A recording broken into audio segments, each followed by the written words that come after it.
meus amigos! Vamos então dar continuidade à nossa disciplina de Direito Civil 4 e hoje, continuando o tema dos contratos de compra e venda, mas um tema especial aplicado aos contratos de compra e venda, que são as cláusulas especiais ou cláusulas adjetas ao contrato de compra e venda. E do que se tratam essas cláusulas? Veja, são aí pactuações que são acessórias ao contrato de compra e venda. O que significa dizer que são cláusulas que devem estar expressamente previstas nesse contrato e que então irão modificar um pouco a dinâmica de funcionamento desse contrato. Entendendo então que o legislador colocou algumas modalidades expressas dessas cláusulas aí especiais à compra e venda, que então merecem um regramento um pouco mais especificado na nossa legislação, mas que não impede que existam outras cláusulas possíveis que podem ser incluídas dentro desse contrato. Afinal, podemos até pensar por um outro aspecto, sobre um outro viés, entendendo que o contrato ele pode ser tanto típico quanto atípico, assim como nós já estudamos no início do semestre. E que, com isso, então, o contrato pode ser preenchido por outras cláusulas que, inclusive, descaracterizem um mero acordo de compra e venda entre as partes, mas que coloque outras obrigações múltiplas entre os sujeitos, entre os contratantes, e que se torna um contrato atípico e, sendo atípico, não tendo nada que seja contrário, proibido pela lei, é admitido pelo nosso ordenamento jurídico. Então, veja que o contrato de compra e venda puro e simples pode ter outras cláusulas aí acessórias, cláusulas especiais, desde que manifestamente e expressamente aí acordada pelas partes, que é então o caso dessas que nós vamos ver a partir da aula de hoje. E a primeira cláusula que eu quero estudar com vocês é a cláusula de retrovenda, que está prevista no artigo 505 a 508 do Código Civil. Vamos dar uma olhada na redação do artigo 505 para começar a entender já o seu conceito e definição. Olha só, diz o seguinte, que o vendedor de coisa imóvel pode reservar-se o direito de recobrá-la no prazo máximo de decadência de 3 anos, restituindo o preço recebido e reembolsando as despesas do comprador, inclusive as que, durante o período de resgate, se efetuaram com a sua autorização escrita, ou para a realização de benfeitorias necessárias. Vamos entender então o que é isso. A cláusula de retrovenda, ela concede aí ao vendedor do bem um direito potestativo. Lembrando, o que era um direito potestativo? Aquele o qual você pode cobrar o respeito ou exigir o cumprimento de outra pessoa e ela só pode se sujeitar a esse respeito ou cumprimento. Então veja, o vendedor com a retrovenda terá um direito potestativo de recobrar a propriedade do bem daquele que foi o comprador desse bem, em um prazo máximo decadencial, ou seja, podendo aí ser menos que isso, mas até o limite de 3 anos, para realizar essa cobrança, né? Esse resgate desse bem. Veja só, então veja que você vai colocar uma cláusula lá no contrato de compra e venda deste bem, dizendo que você quer ter o direito, como vendedor atual desse bem, a poder resgatar, realizar essa retrovenda, ou seja, desfazer o contrato para que você volte a ser proprietário do bem, como se nunca tivesse havido aquele contrato de compra e venda, tá? Então, veja que é um direito potestativo e podemos dizer mais, que é aqui uma condição resolutiva. E por que uma condição resolutiva? Porque exigir o resgate do bem o vendedor é ele aí realizar um evento que é futuro e incerto, porque ele pode se utilizar desse direito de retrovenda aí no prazo que foi assinalado pelas partes, ou até mesmo aí nos 3 anos, se colocar no limite que está previsto no artigo 505, como ele pode não exercer. E passado esse prazo, acaba esse direito de retrovenda que ele tem. Então veja, no momento em que ele exige a propriedade de volta para ele, desfazendo o contrato de compra e venda, é como se tivesse resolvido a propriedade, que é uma ideia que a gente vai estudar lá em Direito Civil 5, em Direitos Reais, a ideia da propriedade resolúvel, né? Ou seja, que aqui então a gente tinha uma condição resolutiva em que o comprador do bem estava aí exercendo o seu direito de propriedade até que ocorre a condição. Ou seja, o vendedor exige de volta a propriedade do bem. E aí então acaba a propriedade do comprador, retorna para o vendedor.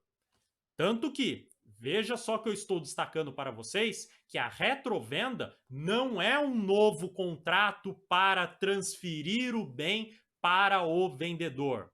Nada disso. O que está acontecendo aqui é o desfazimento do contrato em si.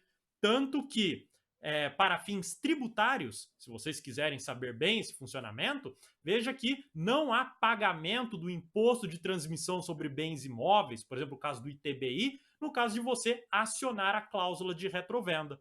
Por quê? Não está havendo uma nova transmissão do bem, mas na verdade está se desfazendo a transferência original.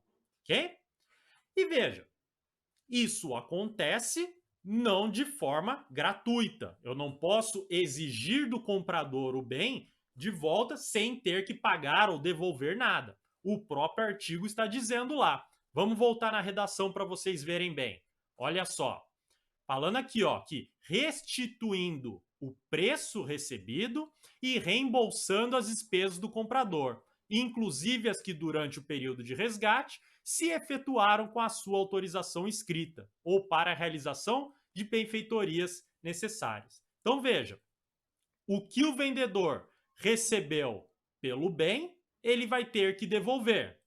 Vai ter que reembolsar as despesas do comprador, por exemplo, com o registro do imóvel.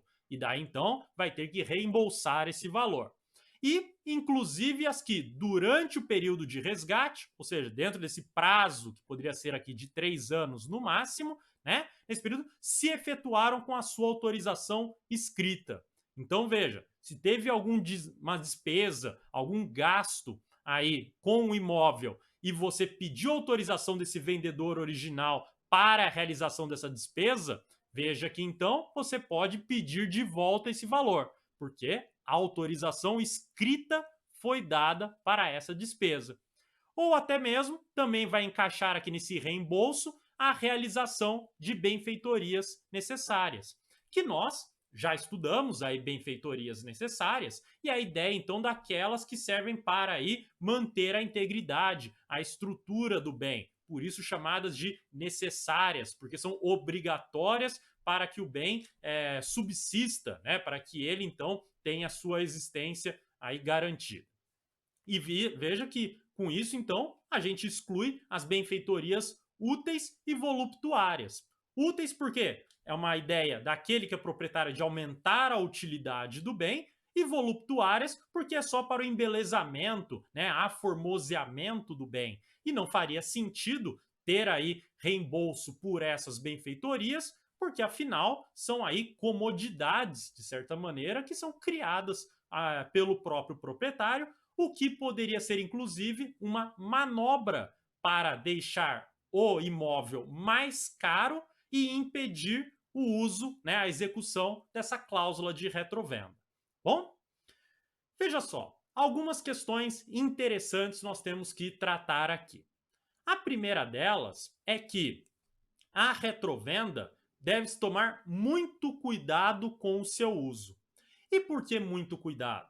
Porque a retrovenda, por vezes, pode ser confundida com um negócio simulado. Como assim com um negócio simulado? como se fosse, na verdade, uma simulação de um mútuo ou de um contrato de empréstimo qualquer que você possa imaginar.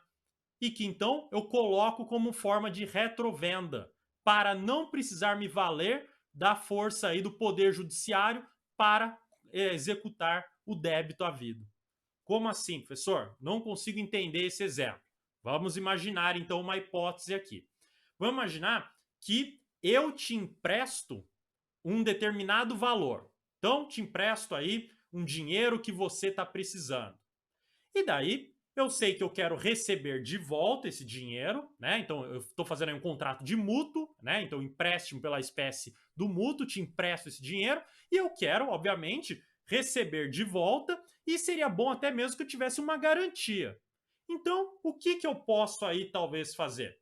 Eu penso a seguinte forma: olha, se eu tiver que cobrar depois o mútuo de volta esse valor, eu vou ter que entrar com ação judicial, vai demorar, vou ter que buscar bens do devedor e isso vai ser infernal na minha vida.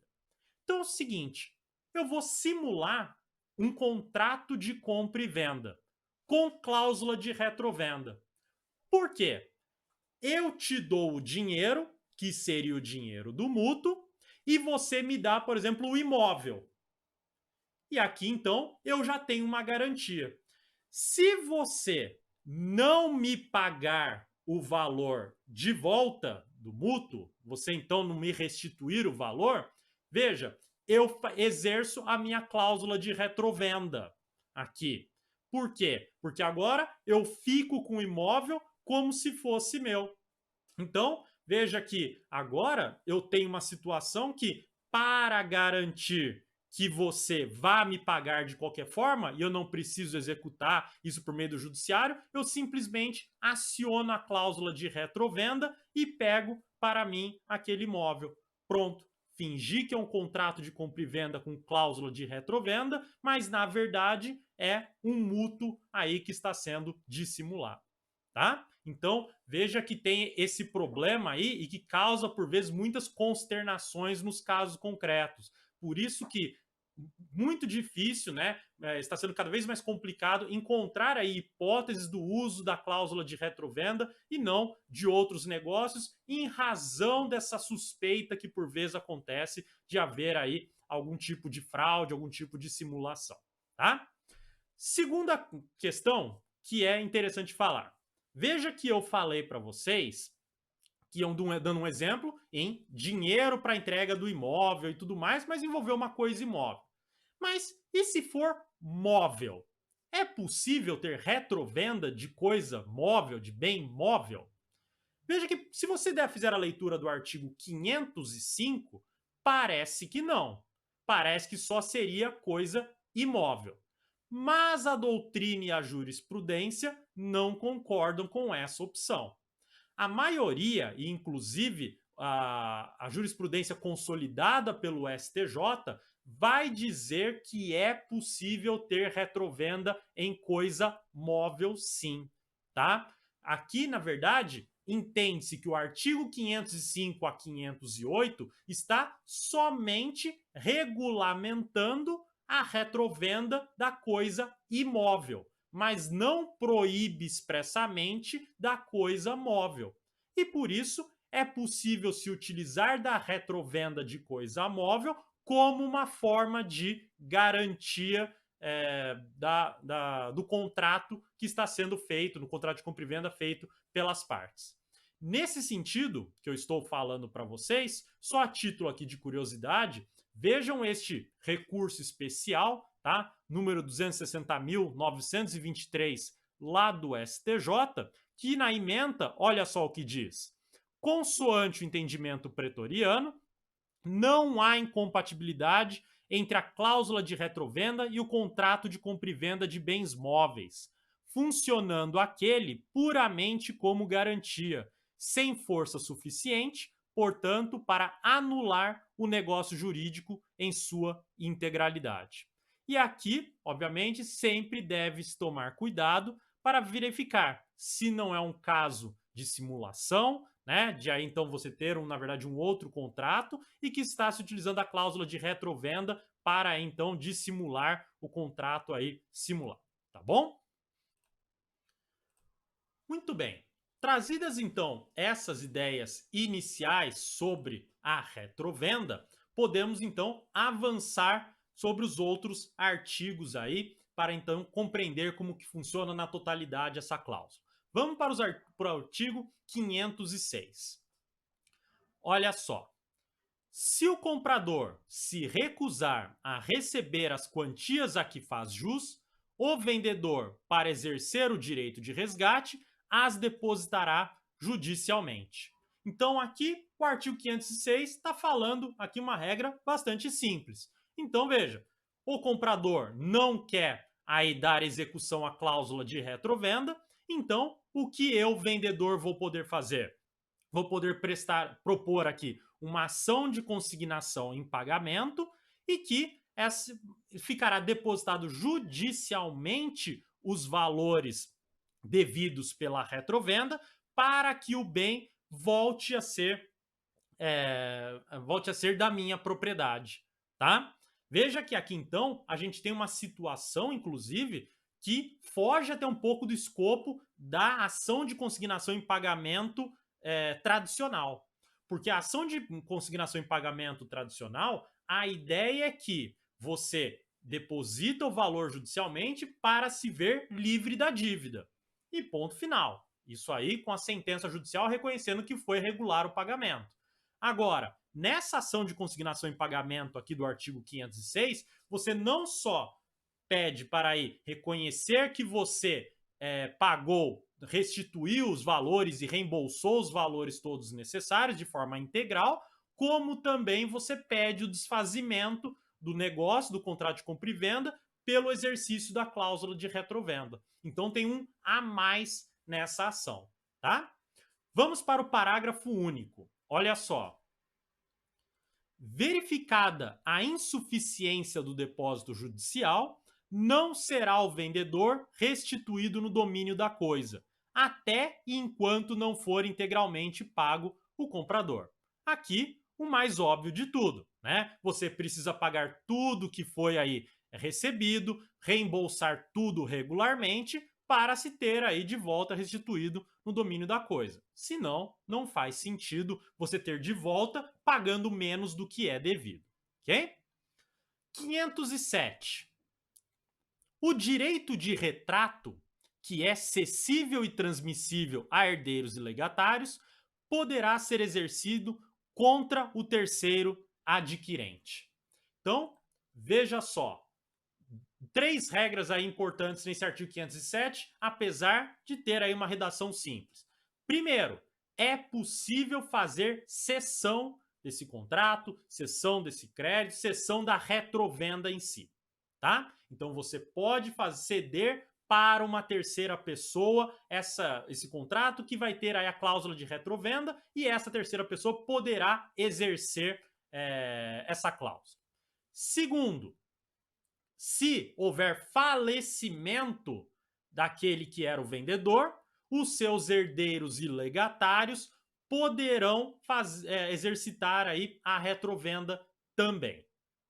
E a terceira regra, que se um terceiro adquirir o bem, veja que eu posso exercitar ainda assim a cláusula de retrovenda. E aqui nós temos umas considerações importantes a se fazer. Porque, veja, embora seja uma regra, a cláusula de retrovenda, uma regra de natureza obrigacional, veja que ela tem eficácia real. Lembrando o que significa isso. É dizer que eu posso perseguir o bem. Embora ele esteja na mão do terceiro adquirente, então vendeu já para terceiro aquele comprador original. Veja, eu posso ir atrás dele para recuperar a minha propriedade. E aí, então, veja que eu tenho essa eficácia real, mesmo sendo um direito aí de natureza obrigacional, não sendo um direito real. Até porque, como veremos lá em Direito Civil 5, os direitos reais têm um rol taxativo no código. E retrovenda não é uma dessas possibilidades, tá? Agora, vamos pensar o seguinte: e esse terceiro adquirente? Ele não poderia ser prejudicado aí com o exercício dessa cláusula? Não poderia ter aí uma certa evicção, digamos assim? Não poderia contrariar até um princípio de boa-fé objetiva? Veja, aqui a doutrina coloca alguns temperamentos para essa regra do artigo 507. Porque senão o terceiro adquirente aqui pode ficar completamente desprotegido. E isso se dá até em razão de uma alteração legislativa que houve no Código de 16 para o Código de 2002. Porque no Código de 1916 se exigia que o terceiro tivesse ciência dessa cláusula. E aqui essa regra parece ter desaparecido. Então, o que a doutrina tem defendido aqui? Que tem que se verificar se o terceiro adquirente estava agindo de boa fé. Em que sentido? Se no contrato, no registro do imóvel, ou até mesmo por ter acesso ao contrato, o terceiro adquirente teve ciência dessa cláusula de retrovenda, então ele pode sofrer os efeitos dela. Agora, se não foi informado da retrovenda ou não constava no registro do imóvel, né, não havia até mesmo aí nenhuma escritura pública, não foi dada aí conhecimento a terceiros da existência dessa cláusula de retrovenda, então ele não poderia ser prejudicado e a retrovenda, por ser um direito obrigacional, obrigaria somente aí as indenizações por perdas e danos, enfim, todas as questões próprias disso para aquele que foi o comprador, tá bom? Então, revezando aí a ideia, o que a gente tem? Então, o terceiro adquirente, ele, para não sofrer aí essa perseguição do bem, né? Essa sequela, esse direito de sequela do bem aí feito pelo vendedor, ele precisa que não tenha sido informado da cláusula de retrovenda ou que não haja aí registro, no registro do imóvel ou em algum instrumento público, a informação da existência dessa cláusula de retrovenda. E aí, então, há essa pormenização, esse temperamento do artigo 507, para não haver aí uma colisão com o princípio de boa-fé objetiva. Né? Um terceiro adquirente que adquiriu de boa-fé esse bem. Bom, vamos para o artigo 508 agora. Olha só. Se a duas ou mais pessoas couber o direito de retrato sobre o mesmo imóvel e só uma o exercer, poderá o comprador intimar as outras para nele acordarem, prevalecendo o pacto em favor de quem haja efetuado o depósito, contanto que seja integral. Olha só, esse dispositivo aqui, ele quer resolver o problema, né, da retrovenda conjunta. E o que significa dizer isso? É tratar da ideia de que foi dado direito, né, potestativo a mais de uma pessoa sobre o mesmo bem. Né? No caso aqui, quem está falando sobre o mesmo imóvel. E a regra geral é aquele que exercer em primeiro lugar o direito aí, a cláusula de retrovenda, né? Aquele que acionar a cláusula de retrovenda primeiro é o que terá prevalência no seu direito em detrimento do outro. Mas veja, sempre com aquela ideia. Ele só terá essa prevalência se fizer o depósito integral daquilo que é devido. E por isso a importância nesse artigo 508, quando ele fala que deve ser intimada às outras partes, aqueles outros que tinham o direito de retrovenda, para que eles acordem, para que eles então concordem com aquilo que foi pago pelo aquele que exerceu em primeiro lugar a retrovenda. Por quê? Se esse que exerceu primeiro não fizer o pagamento integral, havendo divergência no valor devido, os demais podem pagar integralmente e ter aí o seu direito de retrovenda consolidado, confirmado no caso, tá? Então, essa é a ideia aí de você verificar, então, quem que fez aí o pagamento integral primeiro para o exercício desse direito. Bom? Muito bem, gente. Agora, a próxima cláusula que eu quero tratar aqui com vocês é a cláusula de venda a contento e de sujeita à prova, que o Código Civil tratou de certa maneira dos dois institutos na mesma subseção, mas são coisas distintas. Venda a contento é uma coisa, sujeita à prova é outra. Vamos entender aí então qual que é uma, qual que é outra a partir do artigo 509 a 512 do Código Civil. Olha só. 509. A venda feita a contento do comprador entende-se realizada sob condição suspensiva, ainda que a coisa lhe tenha sido entregue, e não se reputará perfeita enquanto o adquirente não manifestar seu agrado. Então veja, a venda feita a contento aqui acaba sendo uma exceção àquela regra que o negócio não pode ficar submetido à mera vontade de uma das partes. E por que é uma exceção? Porque o comprador ele terá que mostrar o seu agrado por aquilo que foi vendido. Ou seja, o bem, a coisa é entregue ao comprador e ele passará por um período de experimentação da coisa e dirá para o vendedor se gostou ou não. E a ideia de gostar ou não, veja que é extremamente subjetiva, né? Vai ficar a cargo do comprador entender se está no agrado dele ou não.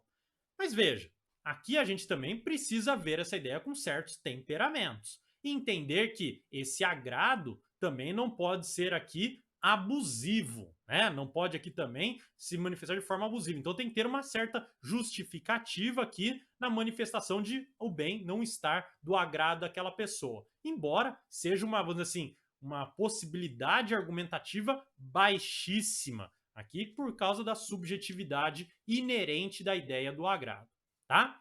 E veja, condição suspensiva por quê?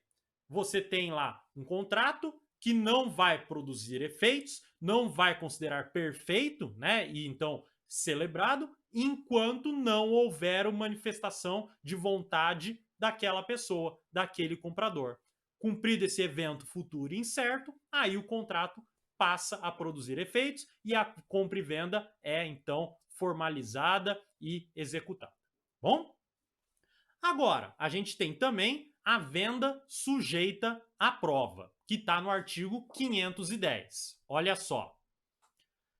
Também a venda sujeita à prova presume-se feita sob a condição suspensiva, de que a coisa tenha as qualidades asseguradas pelo vendedor e seja idônea para o fim a que se destina.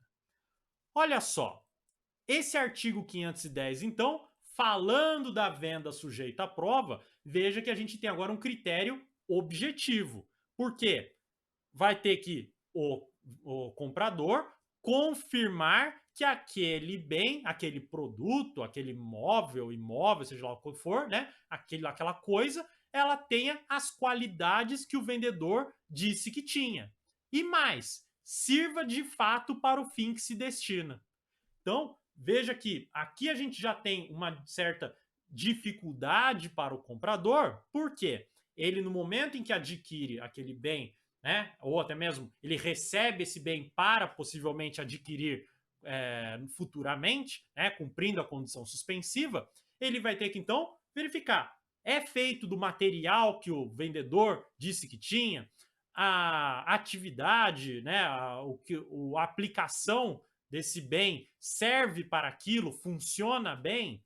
Funciona. Então veja, as qualidades e as finalidades são cumpridas. Logo, a prova foi feita, né? Então se a venda pode ser concretizada. Não basta simplesmente um não gostei, um não quero aqui, e daí então o comprador, vendo que as qualidades e as finalidades estão cumpridas, ele deve então aí concretizar essa venda. Muito cuidado, porque quando a gente fala desse artigo 510, 509, a gente sempre lembra do mercado de consumo. que é o mais comum de acontecer, essa ideia de venda a contento e sujeita à prova. Mas cuidado, por quê? Nós estamos falando aqui dentro do âmbito civil. E na relação de consumo funciona um pouco diferente. O consumidor, se ele está sujeito à prova e tudo mais, veja que ele, após a aquisição, ele tem 7 dias de prazo lá decadencial para poder fazer a devolução do bem, conforme o artigo 49 do CDC. Isso, obviamente, quando falamos do caso da venda fora do estabelecimento comercial. Agora, se estamos falando dentro do estabelecimento comercial, a gente tem às vezes aquelas práticas comerciais em que o fornecedor permite a devolução do produto em até tantos dias e tudo mais, que é uma prática, é um costume que se tem, mas que não é legal, né? Exigido, assim, digamos, exigido pela lei, mas simplesmente por uma prática comercial, tá? Mas veja que daí funciona diferente a relação lá, então, jurídica entre as partes. Aqui estamos num contrato civil, e sendo um contrato civil, temos paridade entre os contratantes e, portanto, a venda sujeita à prova quando tem as qualidades que eram asseguradas pelo vendedor e seja idôneo para o fim que se destina, o contrato cumpre aí, então, cumpre então a condição suspensiva e, por isso, deve ser executado.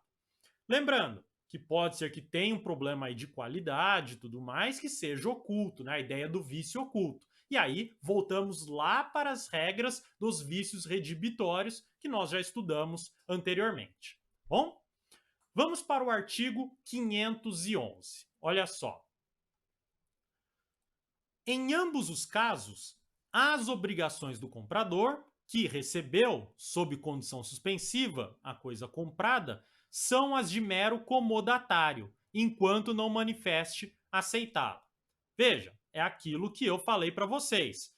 Enquanto está sob condição suspensiva, não há ainda contrato de compra e venda. Então, a coisa que está aí em posse daquele que é o comprador, ele é então um mero comodatário. Ele está com esse bem e que, se ele não quiser ficar ou então não cumprir as qualidades, as finalidades e tudo mais, ele devolve, retorna, né? Desfazendo aí, vamos dizer, o comodato temporário aí que há entre essas duas partes.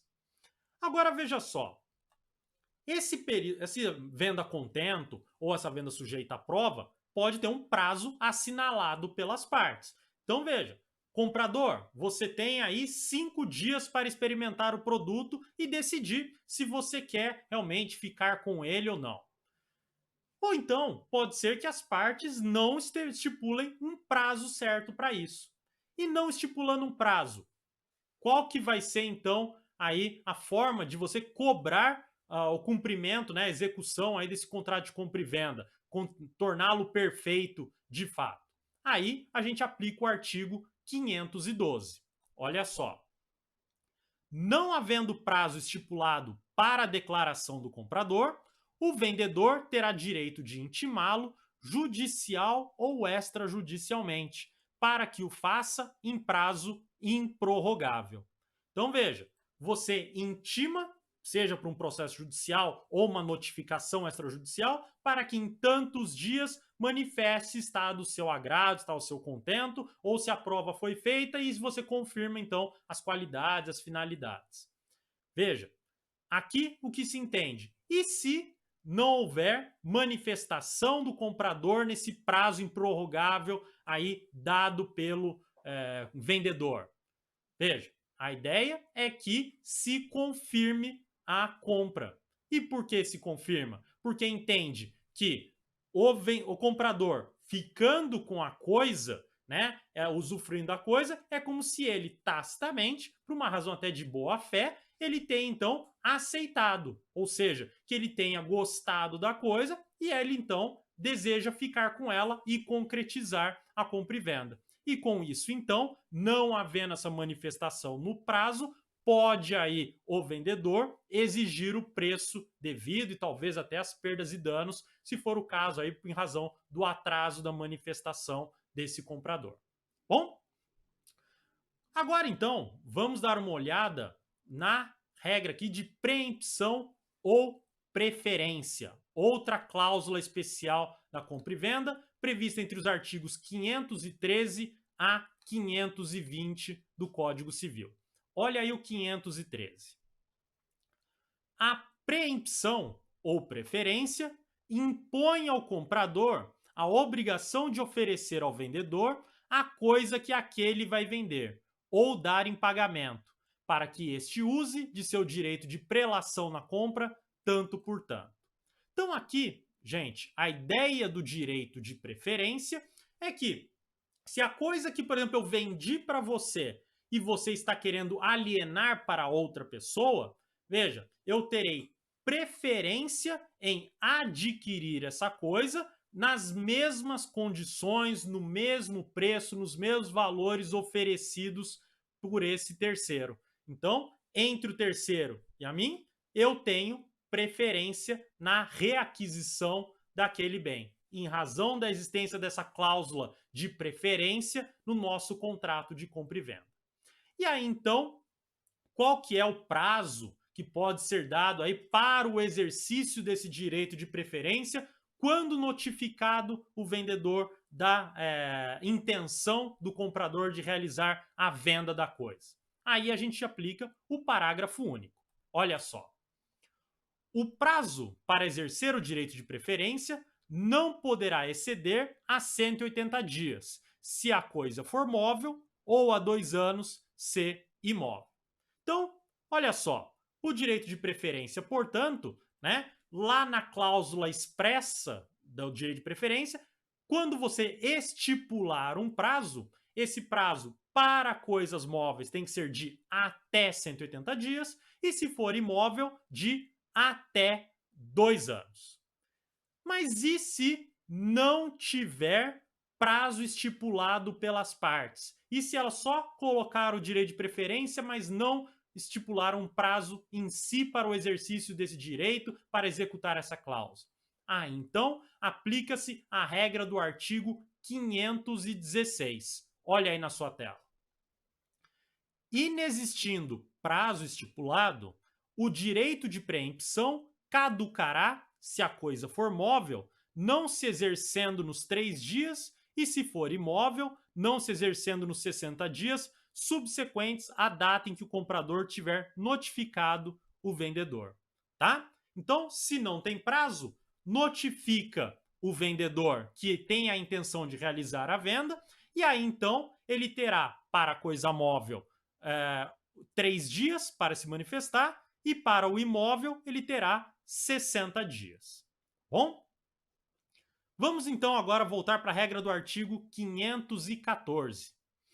O vendedor pode também exercer o seu direito de prelação, intimando o comprador quando lhe constar que este vai vender a coisa. Veja que aqui é o inverso do que a gente viu no artigo 513. Porque no 513 era o comprador, melhor dizendo, que informava o vendedor que ele tinha a ideia de vender o bem e se o vendedor, então, queria exercer o seu direito de preferência. Aqui, no 514, o comprador não cumpriu com a sua obrigação de oferecer ao vendedor. E o vendedor ficou sabendo da intenção do comprador de vender a coisa. Agora, então, o próprio vendedor vai atrás do comprador e aí, então, o intima para que dê a ele a oportunidade de exercer o seu direito de preferência. Tá bom? Artigo 515. Olha só. Aquele que exerce a preferência está, sob pena de a perder, obrigado a pagar em condições iguais o preço encontrado ou o ajustado. Então veja, o que tem o direito de preferência tem que pagar o mesmo preço e nas mesmas condições, tá? Aí é que a gente tem um problema até de certa forma meio sério, tá? Porque se você faz uma proposta igual ou até mesmo melhor do que o comprador já tinha recebido de um terceiro, não temos problema nenhum. Até não precisaria ter uma proposta melhor, né? Porque a proposta igual, tanto por tanto, já seria o suficiente.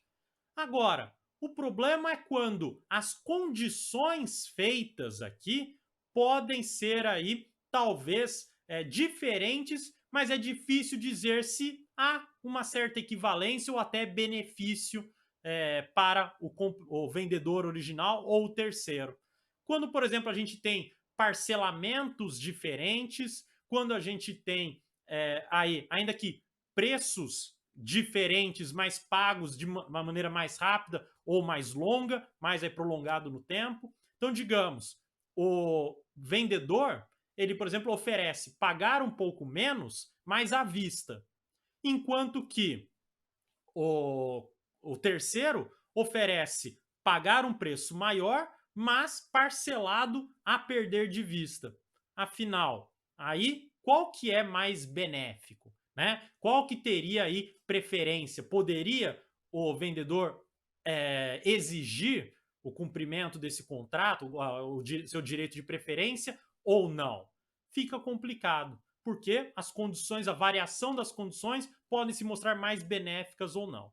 Mas aí é questão de análise de caso concreto. O que se pode dizer é o seguinte, que o 515 pelo menos colocou a base, que deve ter aí então, para o exercício desse direito, condições iguais, preço aí conforme foi encontrado, ajustado perante terceiros. Bom, vamos para o 517.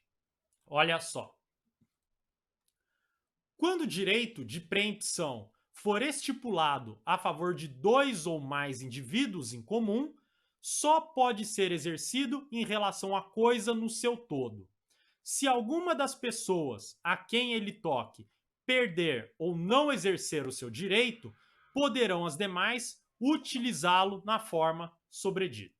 Gente, a regra aqui, muito fácil, muito simples. A ideia, então, mais de uma pessoa tem direito de preferência, aquele, então, que exercer primeiro vai ter o direito de preferência sobre a coisa toda. Então, não cabe aí fatiar a coisa para cada um ter preferência sobre um pedaço dela. Mas não, vai ter preferência sobre tudo. Agora, se um que tinha preferência perder ou então não ajustar o preço, não oferecer o valor igual e tudo mais, os demais poderão agora ter a frente livre para poder também exercer seu direito de preferência, né? Então, é claro, quem aparecer primeiro, se não conseguir cumprir com aquilo que é devido, vem o próximo da lista aí que aparecer em segundo lugar e assim vai, quantos forem os que tiverem direito de preferência. Bom, 518. Olha só. Responderá por perdas e danos o comprador se alienar a coisa sem ter dado ao vendedor a ciência do preço e das vantagens que por ela lhe oferecem. E responderá solidariamente o adquirente se tiver procedido de má fé. Olha que curiosa essa regra do artigo 518, porque havendo a alienação sem o cumprimento do direito de preferência, veja que não há como a coisa ser aí perseguida, ter um direito de sequela, de recuperar a coisa em si. Não, o artigo 518 tão somente dá direito à indenização por perdas e danos. E isso podendo ser exigido tanto daquele comprador, como também do terceiro. E daí o terceiro, com responsabilidade solidária, somente se ele sabia do direito de preferência ou tinha como saber desse direito de preferência e mesmo assim não o respeitou, tá? Então, veja que aqui, diferente do que acontece na retrovenda, que a gente falou daquela eficácia real, de poder então perseguir o bem, no direito de preferência isso não existe. Aí, então, aquela ideia de uma relação aqui meramente obrigacional, com efeitos obrigacionais, e que, desrespeitada a cláusula, somente dará direito a responder por perdas e danos. Bom? 519. Se a coisa expropriada para fins de necessidade ou utilidade pública ou por interesse social não tiver o destino para que se desapropriou, ou não for utilizada em obras ou serviços públicos, caberá ao expropriado direito de preferência pelo preço atual da coisa. Veja que aqui é uma regra que, na verdade, não é uma regra de direito privado, é muito mais uma regra de direito administrativo, porque dá uma consequência jurídica para a administração pública. Ou seja, desapropriou o bem, falando que tinha uma utilidade ou uma necessidade pública, tinha um interesse social e não utilizou para esse fim, o bem, agora, se oferecido para aquisição de outras pessoas, o expropriado, ou seja, esse antigo proprietário, poderá ter, então, ele terá, na verdade, né, o direito de preferência sobre esse bem pelo preço atual da coisa, pelo preço atual desse bem. Bom, regra propriamente de direito administrativo para questões de desapropriação que vocês estudarão na matéria pertinente. Bom, e por fim, artigo 520. Olha aí na sua tela. O direito de preferência não se pode ceder nem passa aos herdeiros. Veja então que a lei proíbe de forma que absoluta a cessão desse direito de preferência e com a morte do vendedor, os herdeiros não terão direito de exercer essa preferência, mostrando então que o direito de preferência é um direito personalíssimo, né? Intuito persona. Diferente do que acontecia lá que a gente viu na retrovenda. Ok? Pessoal, era isso então que eu gostaria de tratar na aula de hoje com vocês. E na próxima aula nós vemos aí as últimas cláusulas especiais de compra e venda que nós temos no Código Civil. Bom, muito obrigado e até a próxima.